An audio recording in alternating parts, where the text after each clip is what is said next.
بسم اللہ الرحمن الرحیم۔ السلام علیکم ورحمۃ اللہ وبرکاتہ۔ عابد راجہ چینل کی طرف سے آج میں اپنے دوستوں کو رسول اللہ صلی اللہ علیہ وآلہ وسلم کا ایک بہت ہی پیارا فرمان بتاؤں گا۔ اس سے پہلے میں اپنے تمام دوستوں سے گزارش کروں گا کہ اگر آپ نے ابھی تک ہمارے چینل کو سبسکرائب نہیں کیا تو ضرور کر لیں۔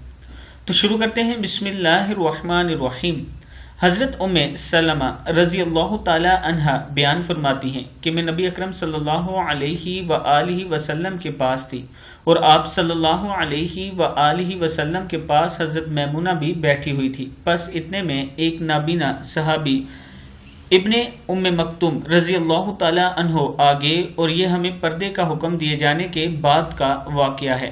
تو نبی اکرم صلی اللہ علیہ وآلہ وسلم نے فرمایا، تم دونوں اس سے پردہ کرو۔ ہم نے عرض کی، اے اللہ کے رسول صلی اللہ علیہ وآلہ وسلم، کیا وہ نابینا نہیں ہے؟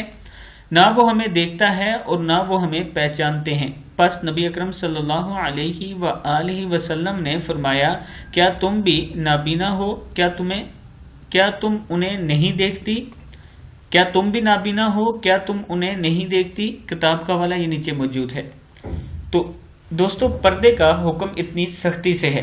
آج کل جو منافق لوگ ہیں وہ یہ کہہ دیتے ہیں کہ پردہ تو نظر کا ہے اور دل کا ہے، چہرے کا چھپانا کون سا پردہ ہے؟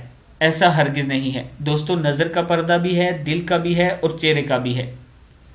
جب یہ تینوں ملیں گے تب ہی ایک کامل مومن بنے گا یا مومنہ بنے گی۔ میں اپنے دوستوں سے گزارش کروں گا کہ اپنی خواتین کو پردے کی وہ آیات سنایا کریں، وہ احادیث سنایا کریں، تاکہ وہ اس پر عمل کریں اور آپ دوست بھی اس پر عمل کیا کریں۔ صرف عورتوں کے لیے پردے کا حکم نہیں ہے، بلکہ مردوں کے لیے بھی حکم ہے کہ اپنی نظریں جھکا کے چلیں، یہ بھی پردہ ہے۔ اس ویڈیو کو آپ دوستوں نے آگے ضرور شیئر کرنا ہے۔ السلام علیکم ورحمۃ اللہ وبرکاتہ۔